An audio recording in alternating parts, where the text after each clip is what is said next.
Il y a peu, Disney a remporté un Golden Globe avec un film d'animation assez inattendu. Un film avec des animaux anthropomorphisés et le bon vieux message « Il faut suivre ses rêves de d'habitude, jusque-là rien de nouveau sous le soleil ».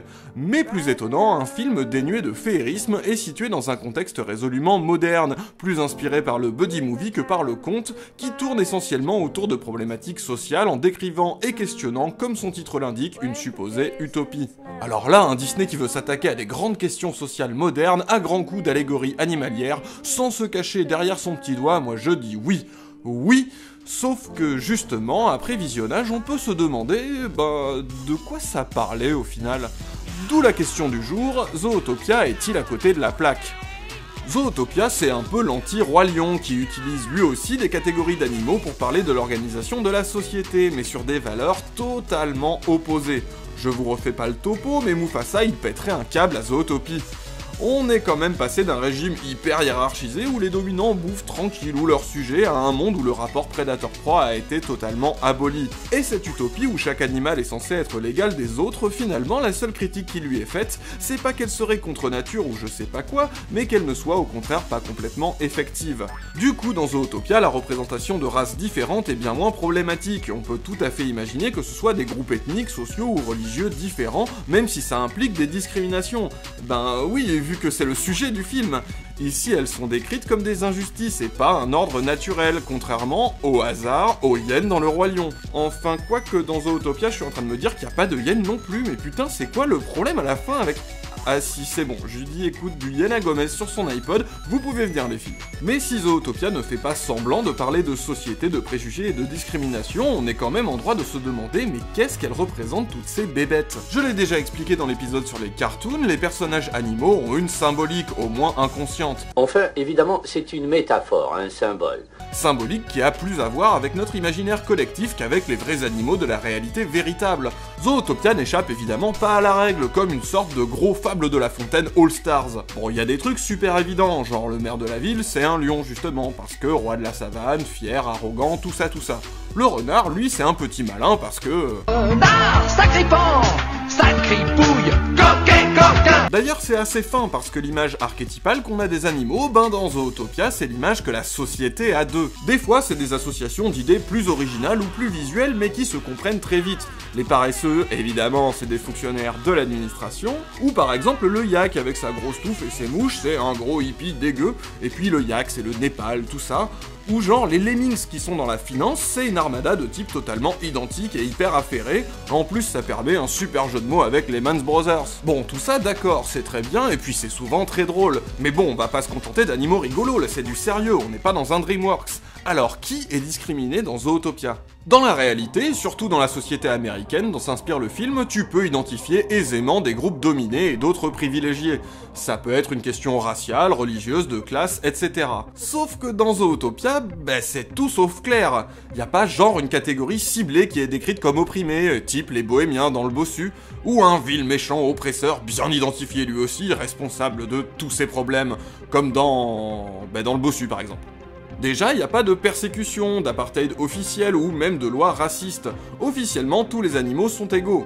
Alors bon, justement, le principe du film, et c'est extrêmement bienvenu, c'est de montrer que les discriminations et les préjugés persistent malgré une égalité sur le papier. Ça joue sur l'idée de la pression sociale, sur quelque chose de systémique. Comme par exemple aux États-Unis, il n'y a officiellement plus de ségrégation, ils ont même eu un président métis, et pourtant les noirs sont toujours plus ou moins autant dans la merde. Pareil, il n'y a pas de loi qui dit que les femmes doivent être moins représentées dans tel ou tel domaine ou moins payées.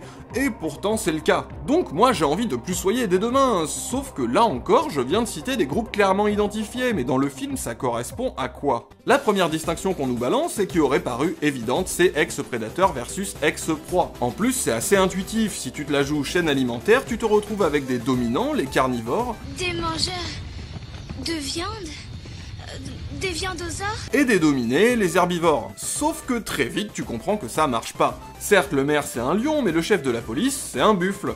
Et tu retrouves plein de personnages de carnivores à des postes de subordonnés, voire même clairement opprimés, genre les renards. D'ailleurs, les pires attitudes racistes du film, c'est envers eux. Parce que justement, ce sont d'ex-prédateurs, ce qui attire la méfiance. Et tenez, un exemple flagrant, la superstar intersidérale, en plus d'être Shakira, c'est une gazelle. Et ces danseurs, eux, c'est des carnivores. Et puis pas des carnivores un peu nuls genre loutres. Enfin, les loutres c'est trop bien, hein, mais comme prédateurs, c'est pas top tier quoi. Alors que là, c'est des putains de tigres trop baraques. J'en profite pour dire que je suis super heureux que Tony ait arrêté de faire le cake sur des paquets de céréales pour enfin assumer sa fabulousness. Bon bref, cette division qui apparaît au début du film et plus tard dans l'intrigue, et ça j'y reviendrai, elle correspond en fait pas à grand chose. Alors quoi, à la limite, les gros animaux seraient avantagés sur les petits, c'est un truc qu'on retrouve énormément dans le film. Sauf que pareil, c'est pas du tout clair. Déjà, il faut bien dire que l'intrigue se déroule dans des milieux où le fait d'être un gros bourrin est un avantage, genre flic, mais ça veut pas dire que c'est généralisé. Pour l'exemple du parrain de la mafia, on peut se dire que justement c'est un tout petit qui passe par le crime pour accéder à un statut plus important. Mais vous allez pas me dire que les lemmings qui gèrent la finance, ils sont pas privilégiés par rapport aux éléphants qui servent des glaces. Est-ce que les loups, la fouine ou les renards, ils ont l'air mieux placés socialement que les petits rongeurs? C'est très loin d'être évident. Est-ce qu'au final Disney aurait pas eu tellement peur qu'on associe son film à des questions polémiques bien réelles qu'il s'est créé un monde avec des discriminations qui ne correspondent strictement à rien? Zootopia est-il un film sur les injustices qui ne parle d'aucune vraie injustice? Mes petits camarades, je vous le dis, rien n'est plus faux. Et c'est bien là où tient toute l'intelligence et toute la pertinence du film. Car Zootopia n'est pas un bête film de dénonciation qui mettrait son gros doigt boudiné sur un problème spécifique, mais bien un petit bijou qui met ses mains graciles pleines de doigts sur un maximum de mécanismes de discrimination. Le premier signe du soin apporté à son écriture, contrairement à des films plus maladroits ou balourds, c'est son humour particulièrement travaillé. Ça n'a pour l'instant pas de rapport avec la choucroute, mais prenez cette scène.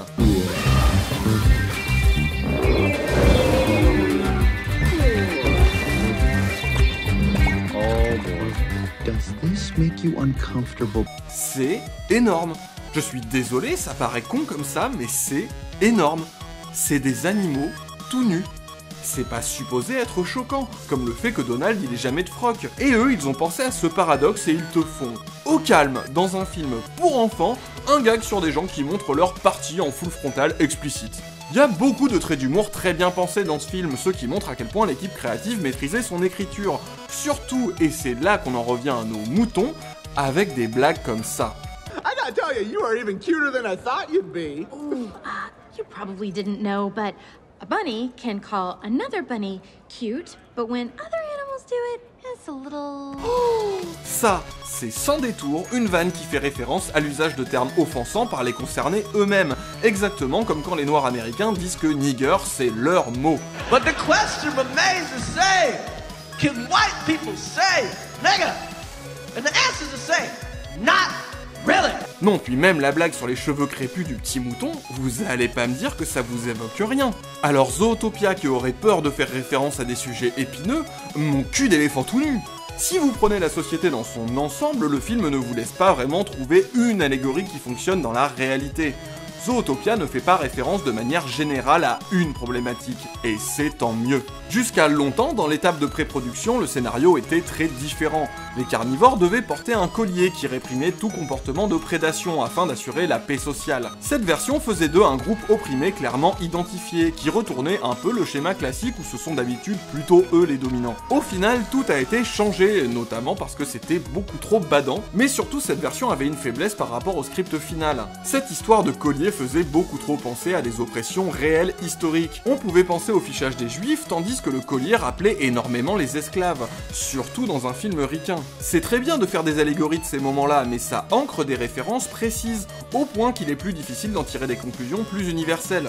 À la place, Zootopia souligne une constellation de mécanismes qui sous-tendent toutes les oppressions réelles. Il ne parle pas d'une discrimination ou de certaines discriminations, il parle de la discrimination.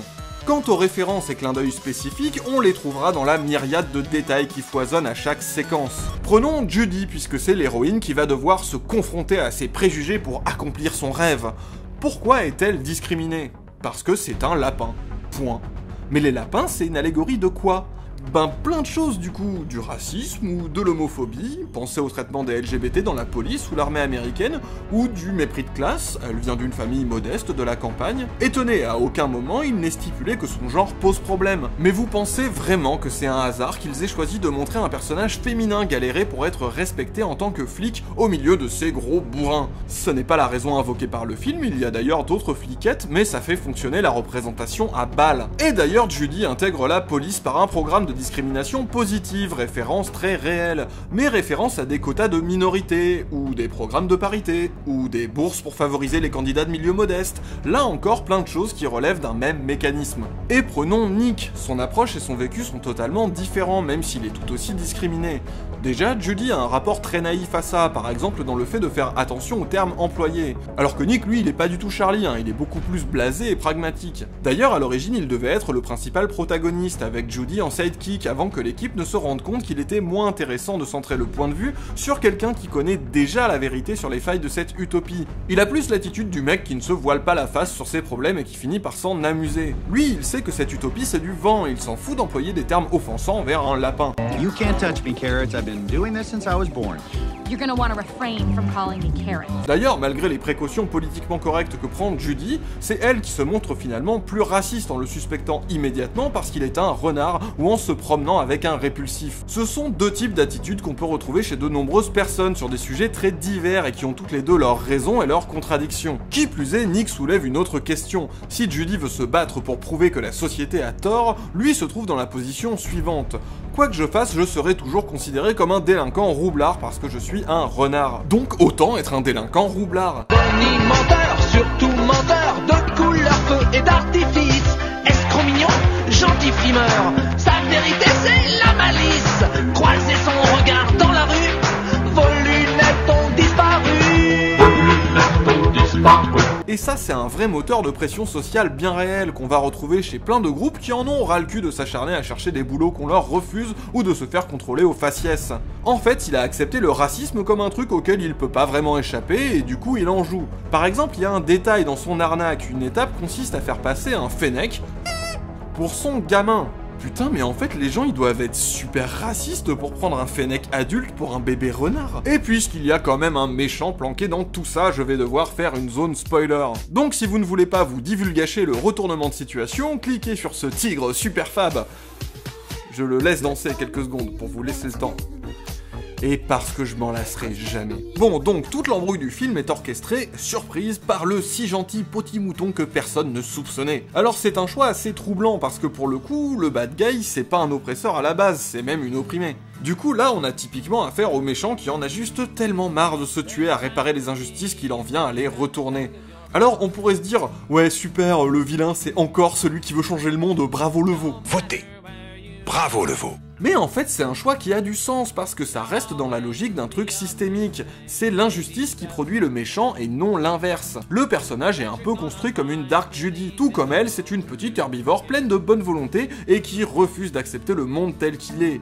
Et tout comme elle se tape tout le boulot et est clairement plus compétente que les mâles à qui on accorde reconnaissance et haute fonction. Elle, ça passe par un soutien justement à des gens comme Judy, qu'elle considère comme dans le même groupe opprimé qu'elle, notamment grâce à des programmes de discrimination positive. Sauf que contrairement à la petite lapine, elle est dans les coulisses depuis un moment et elle a perdu toute naïveté. Maintenant, elle est, comme beaucoup d'opprimés au travers de notre histoire, dans une optique de vengeance plus que de réparation. Et elle en vient à créer artificiellement une oppression généralisée envers les prédateurs, ironie du sort, pour asseoir le pouvoir qui lui est dénié. Vous vous souvenez quand je disais qu'on pouvait appliquer ces mécanismes à plein d'exemples réels?